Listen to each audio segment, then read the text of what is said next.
back then, Smyrna was small enough that the way you got the vote, you went door to door. And Daddy would come home. Daddy got off work every day at 5 o'clock, and 5:15 he was at the house. Mama had supper ready at 5:30, and we would put on our elect Kenneth Coon Victory shirts, and we'd go out knocking door to door. And Daddy carried a clipboard with him when he went. And when you're young, you don't know what they're doing. As I got older, I figured it out. You'd knock on the door. They either wouldn't come to the door, they'd shut the door in your face, or sometimes they want to carry on a conversation, and they'd want to talk about what they liked about the community or things they wanted to see changed. And Daddy would write those things down. I didn't understand it then, but as I grew older, I understood the difference you can make in your community by being involved in local government. And so much of that has to do with listening. First female mayor in Smyrna history, right? I mean, there's never been and I heard that you're the longest tenure female mayor in the state of Tennessee. Is that true? And you know what? I did not know that until I saw that in your notes. I had no idea about that. So if that's true, that's pretty exciting. Congratulations. Maybe that's breaking news. There you go. Yeah. There's your direct to camera. That's right, my direct to camera. Well, thanks for joining us today. We are super excited to welcome Mayor Mary Esther Reed from the town of Smyrna to the Rutherford County G.O.P podcast. I'm thank you so much. I am super excited to be here. Any opportunity that I have to talk about my wonderful community, I jump at the chance. Well, we're glad you're here. And, we're excited to continue this kind of series we've called Get to Know Your Mayors. So we started with our county mayor, Carr, and have had Mayor McFarland on with the city of Murfreesboro. And so we're headed on up I-24 to the town of Smyrna. So we're really glad to get you in here today and give you an opportunity to share with people about the great things that are going on there. Obviously, we've been incredibly blessed in Rutherford County generally with the growth. A lot of times when we talk about growth, I'm from rural West Tennessee of a town about 6,000 people. And when people around here want to gripe about growth, I want to say, man, the people back home where I grew up, they would kill to have the opportunities that we have in our communities here. I'm so excited to hear you say that because that's one of the things that I talk about so much is the opportunity that this growth brings. Don't get me wrong, there are also obstacles that it brings, but I think it brings a lot more opportunity than it does obstacles. Yeah. Well, which is interesting because your roots go really deep in Smyrna. And so you've seen it both ways, right? I mean, you've seen a lot of opportunity, and you've also seen it not quite as much growth. Talk about your roots in Smyrna. They go way back. They do. So I'm married. My husband is Britt Reed, who actually just retired from the Sheriff's Department on Tuesday after 30 years of service, going from patrol to deputy chief. And so proud of him in that. I have one son, Parker, who is 28, lives in Smyrna, works for Frito-Lay. And I live next door to my parents. And my dad, Coon Victory, grew up in Old Jefferson. A lot of people that are from Rutherford County will know Old Jefferson that got taken when the dam came. And then my mama grew up in Eagleville, Esther Victory. And my granddad started a hardware store in 1933 in Eagleville, Crawls and Supply Hardware. And so grew up in that family business.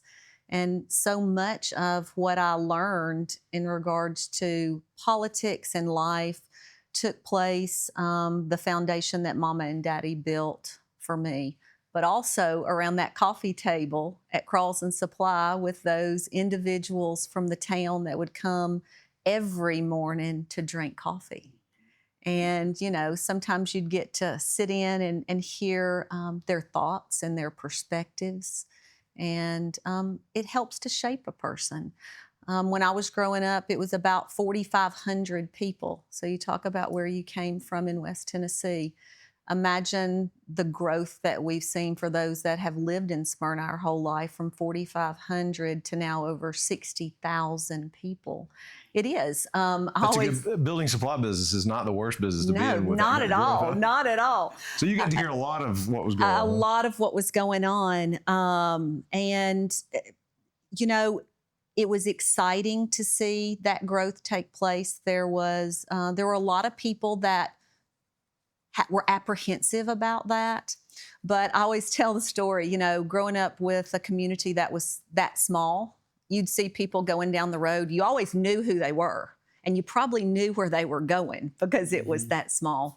But, you know, I'm sure like you all were back then growing up. I mean, your bicycle was your mode of transportation. Yeah. It's how you got around. You could pretty much bike all over the entire community. You were out from daylight to dark because you didn't have cell phones. You know, you didn't have the mobile devices to communicate. If you wanted to communicate, it had to be face to face.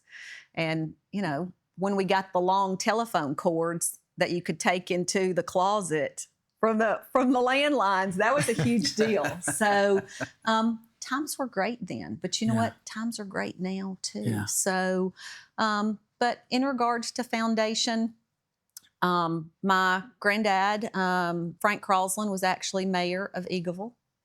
And my other granddad, Lee Victory, was a huge part in politics in the town of Smyrna and the Middle Tennessee region.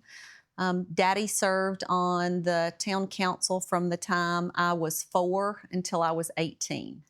So I really don't remember a time when you knew we no weren't. different. I knew no different. I knew no different.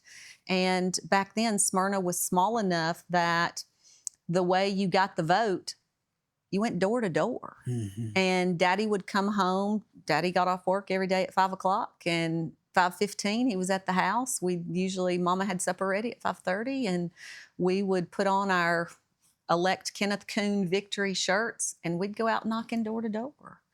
And Daddy carried a clipboard with him when he went. And when you're young, you don't know what they're doing. As I got older, I figured it out. You know, you'd knock on the door. They either wouldn't come to the door. They'd shut the door in your face. Or sometimes they want to carry on a conversation, and they'd want to talk about what they liked about the community or things they wanted to see changed. Daddy would write those things down. I didn't understand it then, but as I grew older, I understood the difference you can make in your community by being involved in local government. And so much of that has to do with listening. One of the most important roles we have as elected officials is to be a voice of the people. And that's not just the people that push the button with your name. That's the people that don't go vote, the people that vote, and the people that vote and don't support you. You're still their voice. And so I take that very seriously. And believe me, there's a lot that want to tell you how they feel. Sometimes not always good, but their voice still matters. And so Daddy helped me learn that in regards to politics. And so, as you said, it's something I've not known in my life from being involved from a young age. It's funny because Matt and I were sitting down a few weeks ago with Tim Burchant, and he was telling a similar story where his father also served on school board, and it was the same deal with him. That was just in his blood, and he just wants to get out and lead and serve and be a part of the community. So I see a lot of those same interests and knock doors. And I think that's something that's transcended technology with politics and campaigns. Is people still, they want to see you. They want to shake your hand. They want to eyeball you and have a conversation and want to know that you understand the problems and the things that they are facing as an individual or family unit, and that they have the confidence in you to address them. I think sometimes as elected officials, they forget that we're human and we're dealing with those same issues that they're dealing with. Right. And so I think to be able to have those conversations is so important, and something I don't take lightly. I would love to hear some of that dinner conversation talk, because there were some significant things that happened, especially when your dad was on council. Nissan came to Smyrna, which was not just a big deal for Smyrna. It has impacted, really all of Middle Tennessee now with their headquarters in Williamson County, and there's so many suppliers in Rutherford County now. Tell me about what that was like. I mean, you saw that on the front end. I did. Imagine being a community of 8,000 people. You see that this huge industry is coming to your town. You don't know what it's going to be like. I can remember that there were conversations then of people being scared of what it was going to be like when this large organization moved in. And so many on the council were trying to just answer questions and alleviate some of those concerns that residents had, because I think they saw the vision. They saw what Nissan was going to do for the town of Smyrna. I'm not sure they even saw to what scale it was going to impact not only our community, but like you talk about, the Middle Tennessee region. I can remember the excitement. I can remember the groundbreaking. There was some scary things that took place during the groundbreaking there at Nissan, but it was an exciting time. 48 Hours came in during that time and interviewed Daddy. And I can remember that we recorded it on the VHS. For some that are watching, they won't even know what that is. That's right. That's right. That's right. And so that was an exciting thing, just, to be on the national stage for our community, to go from this rural, small town community to now you're on the national map for one of the largest auto manufacturers in the country. And it was really exciting. And to kind of hear some of the behind the scenes, I didn't understand it as much then. I was, 9, 10 years old. But it's amazing to think that group of individuals worked with the state and federal government to make that happen for our community. Yes. Yeah. So I'm curious, being able to see that from origin to what it is today. What did economic development do for the community of Smyrna? I mean, for you that have kind of lived it essentially. We talk about job growth, the importance of job growth, but what did that look like for you, kind of living through that? Changed the entire face. We went from pretty much having to leave the city limits for health care, for if you had a special occasion and you wanted to have a great meal, you had to go to Murfreesboro or Nashville to do that. Not a huge opportunity for shopping. When Nissan came in, and it wasn't immediate. Right. So many people thought, oh my gosh, the doors are gonna open and we're just gonna be flooded. It was over time, but the opportunities that it has provided our citizens with health care, with job opportunities, with where you can eat, where you can shop, it's changed all of that.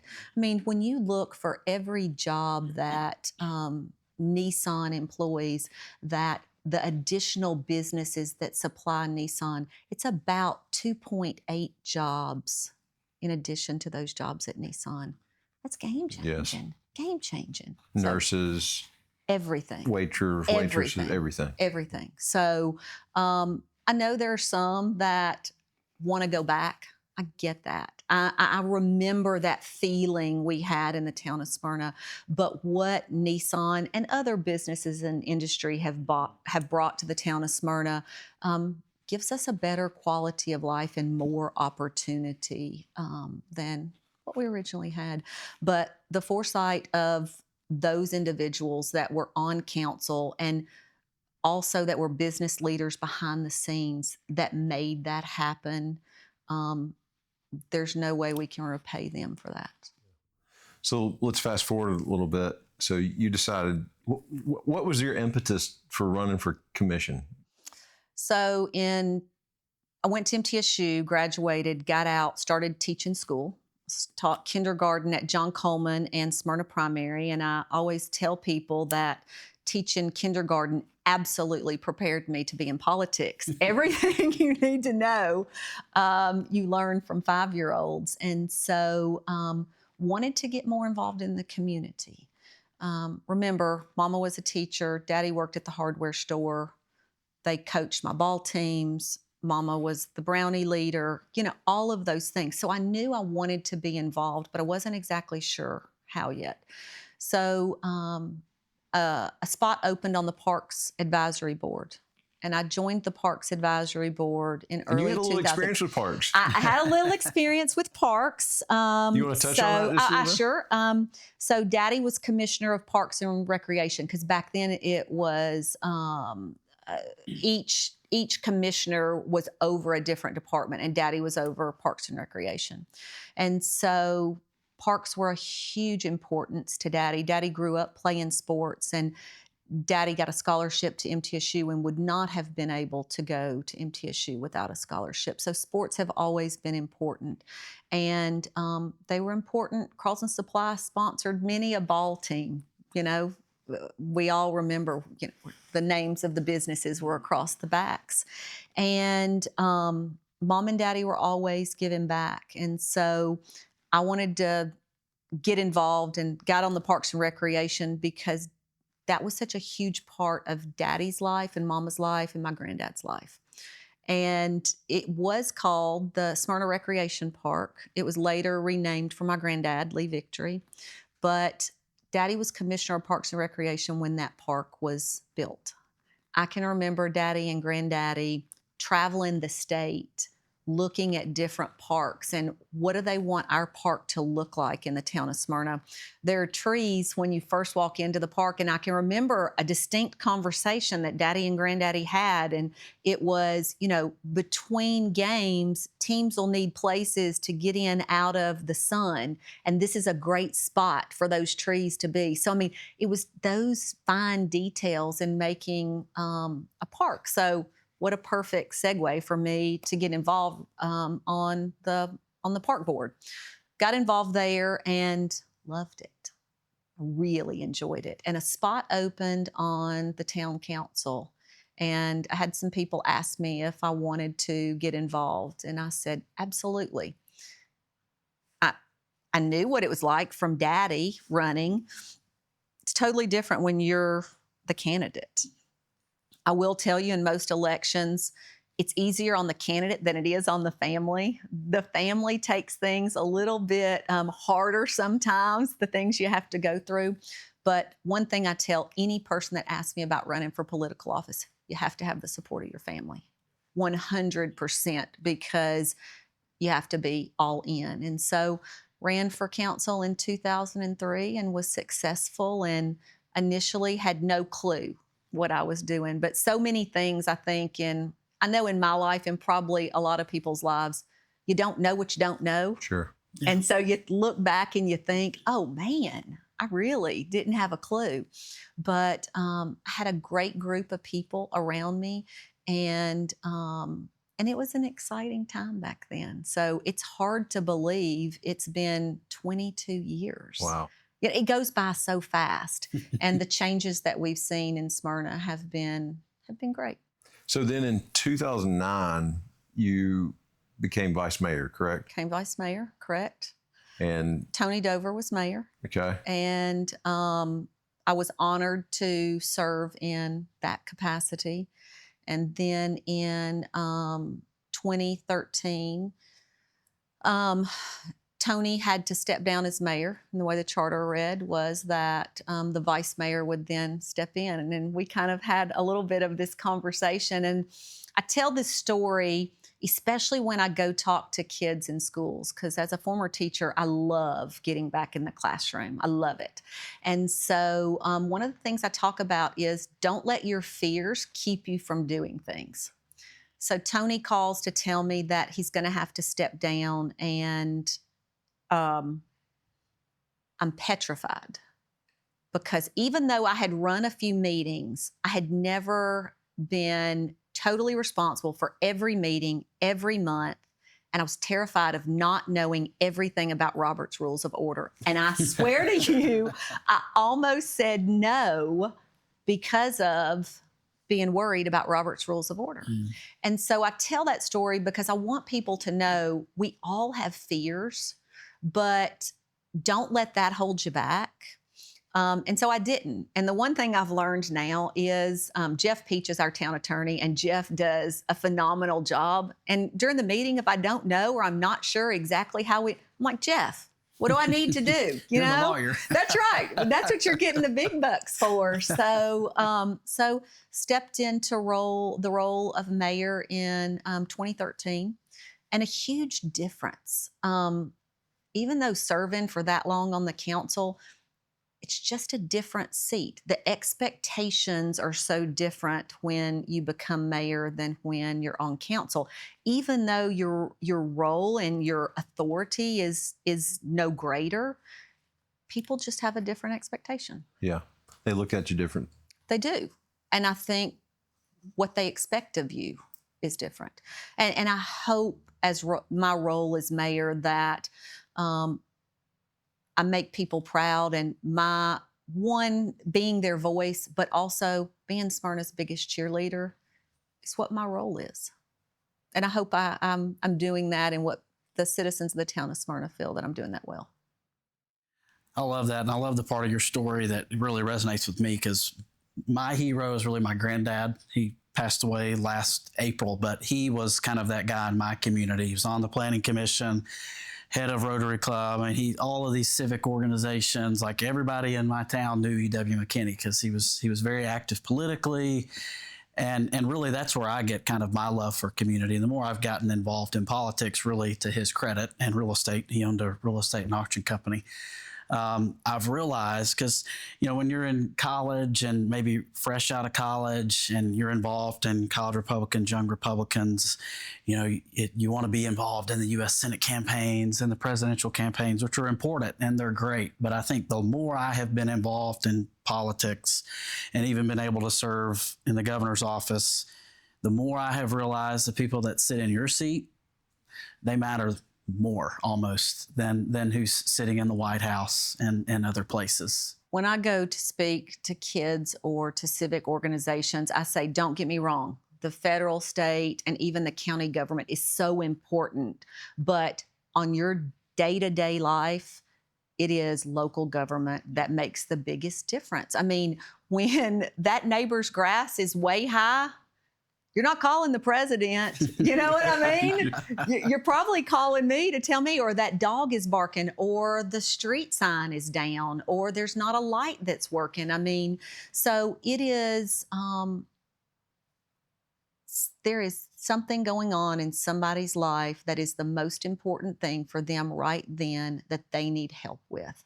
Many times I can't help them, but I'm a connector. I'm a connector to getting them to the person that can help them with that problem or that issue. And one thing I kind of always talk about is our issues and our opportunities don't stop at the town limits, and they don't stop at the Rutherford County line.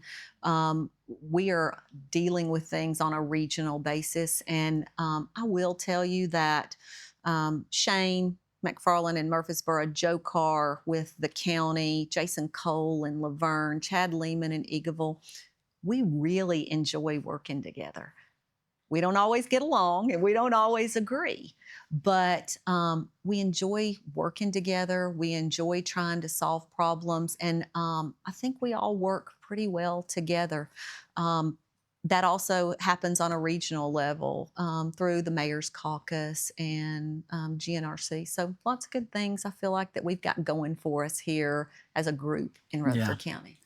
Well, you've alluded to it a few times, and I think some listeners would probably love to hear your insight on this. So as we kind of shift to kind of talking about your role as mayor, tell us why Smyrna is referred to as a town and not a city. So that is probably the question I have the most. They're like, oh, is it your population size? What is it? It's actually based on how the town was chartered. And so, based on the fact that we asked to be called a town rather than a city, and that's the way our charter was set up, that's the reason we're a town. So, Interesting. yes. So I something will new tell every you, day. when I Learn something go to do interviews and things and people will say, oh, the city of Smyrna. Do you remember when you'd hear fingernails on a chalkboard? That's kind of what that does to me. I'm like, no, it's a town. And we had one gentleman, we just hired a new town manager, and throughout the entire interview, he called it City of Smyrna. And I was like, oh, he's not done his homework, So I'm glad you asked that question, because that's one that I get quite often. Well, tell us, what's something about being mayor that people might not expect, or maybe surprised you about being mayor? Most people think the mayor's position is a full-time job. You mean it's not a full-time job? It is a full-time job, but it is not a full-time pay. Not full-time pay. That's right. So we have a town manager that actually does day-to-day operations. The council sets policy. Mayor is part of that policy-making board. But it is not my job, nor is it a council member's job, to get involved into the day-to-day operations. And a lot of people don't realize it's the same way for Murfreesboro, Laverne, and Eagleville. The only full-time mayor that we have here in Rutherford County is Joe Carr, our county mayor. And so when I speak to adults, that's probably the thing that they're most surprised about. They think, and I think it's really a good thing, because it kind of takes the politics out of the day-to-day operations. You have somebody who is running your town or city, that is that's their profession, and that's what they do. And I think, the ones that we have doing that, Darren in Murfreesboro, Dave Santucci for us, I think they do a really good job of that. Joe kind of has the job of being both. Joe kind of has to be the town manager as well as the mayor. So that's one of the things that I think people are most surprised about the role. But you kind of alluded to it, there is not a day that goes by that I don't do something related to being the mayor. And it may just be driving down the road and seeing the grass high in a certain area and picking up the phone and calling the town manager and saying, hey, the grass in this area needs to be cut. It may be the person that sent me the email about blasting and they had rocks in their yard. So there's always something. And then some days I never get to my job at the Learning Circle, because I'm doing stuff that's related to town business. So I think you've got to be flexible. Yeah, it's almost like a corporate board where Yes. where you're the chairman of the board, and the CEO reports to the chairman and the board itself, and would be the city manager. That's right. In that case, and it's run like a business essentially. It is. You talk about the nuances of getting calls because the grass is too high and that sort of thing. But I know there's a lot of other really big things that you all are working on. There's not many weeks that go by that you don't see a new project that's coming in Smyrna or a new initiative that you're working on. Talk to us a little bit about some of the things that you're working on that you're most excited about. We've got so many great things that are taking place in the town almost on a daily basis. And, so much of it has to do with working with the state and working with our delegation in Nashville. And I will tell you, we have a great delegation in Nashville that works really well with us, and we can call them about problems, issues, or great things that are going on to get help. So lots of road projects. The Amiable Road interchange is something that we have been in desperate need of getting improvement. It's gotten back on the 10-year plan. When the choice lanes came along, everything kind of got put on hold along the I-24 corridor, and that's gotten put back on the plan. So we're excited about that project. Stewart's Landing, 44 acres right over by Motlow and the YMCA there. It's going to have residential, it's going to have commercial office space. So live, work, play area that's coming there. The Air and Army National Guard, looking at coming back to Smyrna. they lose their lease actually in 20 years. And so it's about an 8 to 10 year project. And we're excited about the opportunity that we may get them back in the town of Smyrna. So, so many great things going on. You just triggered me when you brought up the Uh-oh. Army. Somewhat related, not totally, but we have a deep passion for the Blue Angels in Smyrna. Absolutely. And you built a memorial as a result of that. Do you want to talk a little bit about Sure. that with us? So I always tell the story that the Blue Angels have been flying in Smyrna since the 70s. Wow. And so they don't live here. They're not stationed here, but they are absolutely a part of the fabric of our community. And in 2016, there was a tragic accident on that Thursday of the air show. And Captain Jeff Kuss, who was the number 6 plane, went down. And there's no way to explain to somebody who was not there to understand the outpouring from our community of wanting to do something. The night that it happened, social media blew up, and I cannot tell you the hundreds of people that turned out at Lee Victory Recreation Park to just want to be together. You know, when you lose a family member, you want to gather together and lift each other up. That's what happened in Lee Victory Recreation Park that night. Within that week, we had formed a committee of citizens to come up with what we were going to do as a town. And I'll tell you, initially, we had talked to an artist, and it was going to be about a $15,000 little sculpture. And we were like, where are we going to get $15,000? How are we going to raise this? And the citizens were like, no, we want a plane. I didn't know how to get a plane. You know what I mean? The Navy's not just giving planes They're away, just right? not giving them away. And so that happened in June. In July, we figured out the process and got with the National Naval Aviation Museum. That's who handles that. And we asked for an application. And I'll tell you, they kind of laughed at us and said, oh, there's a 3-year wait. We're like, okay. We actually had Rear Admiral Jimmy Taylor lived in the town of Smyrna. Jimmy was over the Blue Angels at one time. And fun fact, he actually redlined the script for Top Gun. Wow. Isn't that cool? Yeah. And so Jimmy helped us out, wrote some letters, and we got a response on September 2nd, exactly 90 days after the accident, that we were getting a Blue Angel. Wow. Now, you know how you see the dogs that chase the cars? And if they ever catch them, you're like, oh my gosh. We need to get him to do our TDOT application. Well, exactly. And so found out we were going to get a Blue Angel. And so at that point, we start design of the memorial, and figured out it was going to cost us $1.4 million. And you were worried about 15,000. And we were worried about 15,000. There was not one individual that we went and talked to that didn't give us money. Not one. And I will tell you, so our largest donors, we were so appreciative. I mean, so appreciative. But I will tell you, it was those tents that we set up at Depot Days, and those little kids that would come and take that money out of their pocket and dump it in that jar. They just said, we want to help too. And, you know, that's what community's about. That is what community's about. And so October of 17, we did the groundbreaking. June of 18, 2 years, and 1 week later, we had the dedication of that memorial.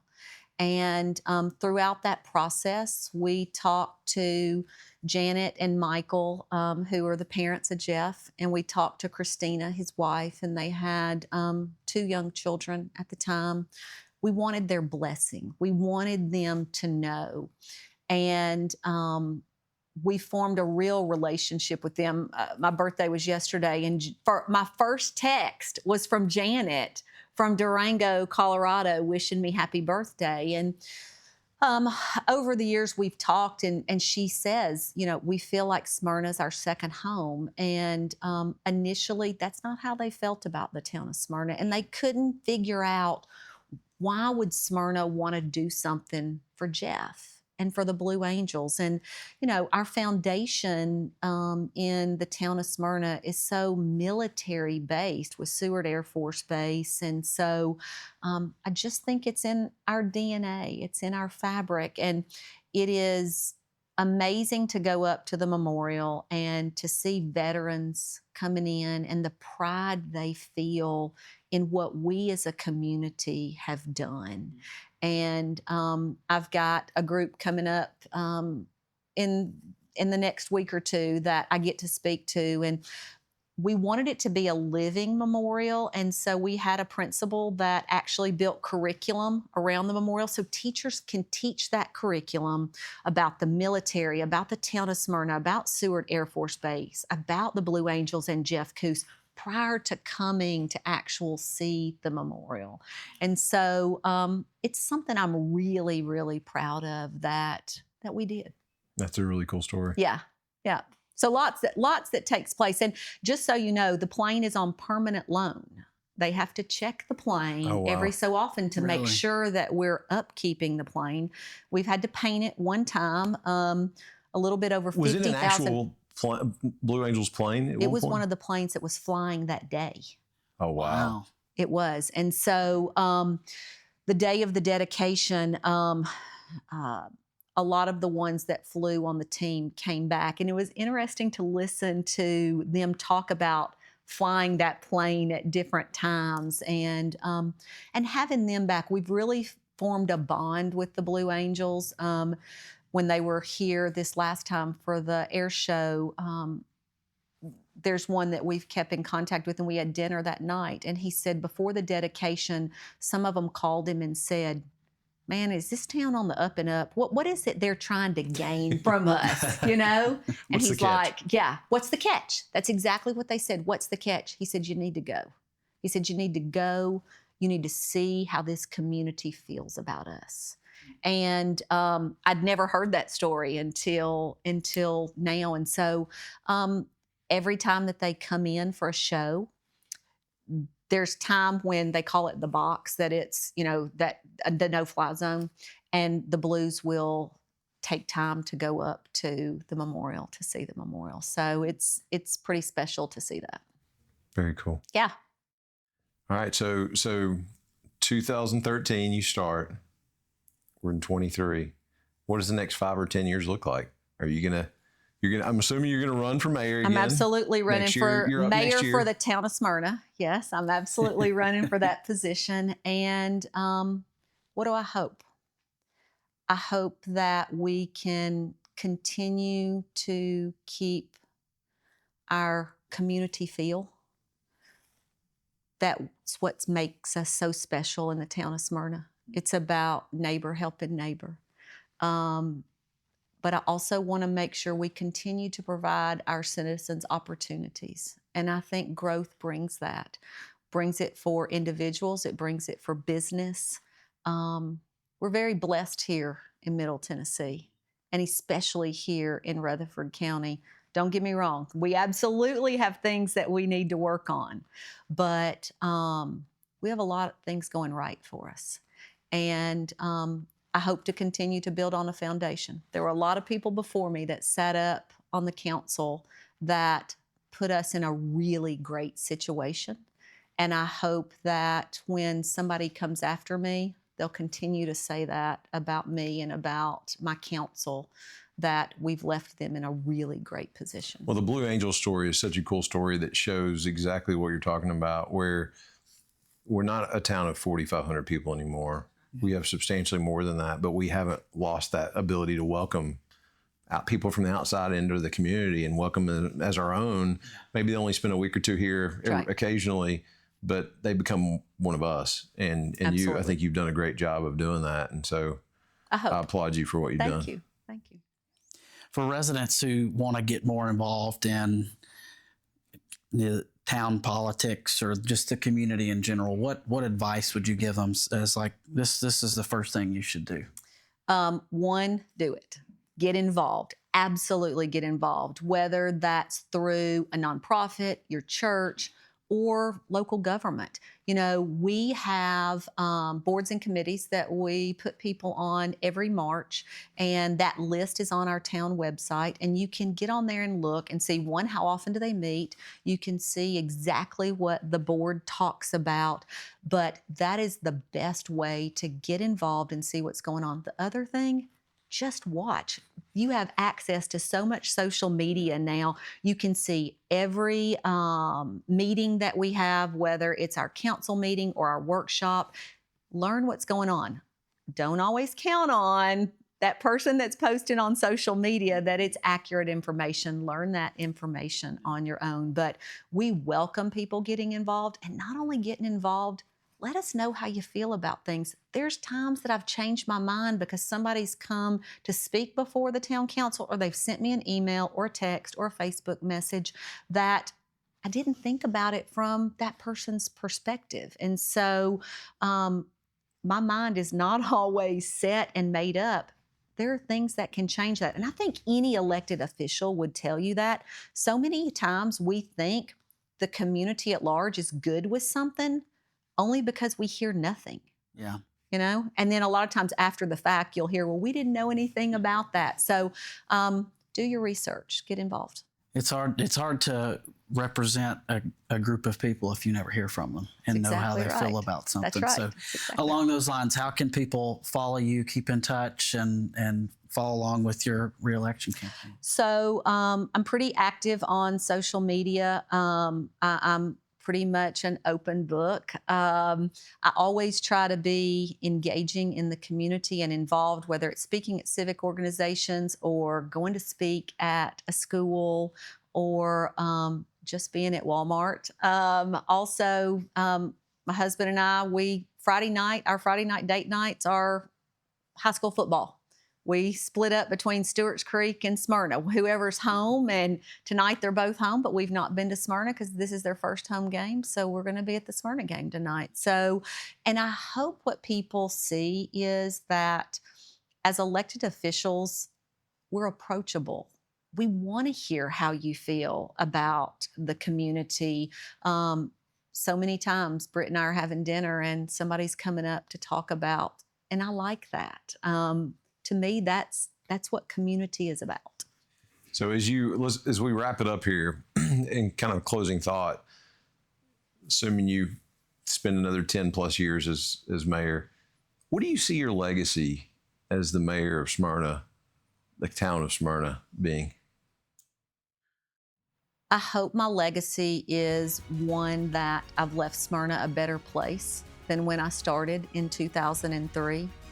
I hope they see me as an elected official that they were proud of and one that is approachable. Very good. Well, Mayor, thank you for doing this. We really appreciate your time and your insight, and have loved hearing your stories. And if you guys have enjoyed this, please like and subscribe and share this for others to hear. Thanks.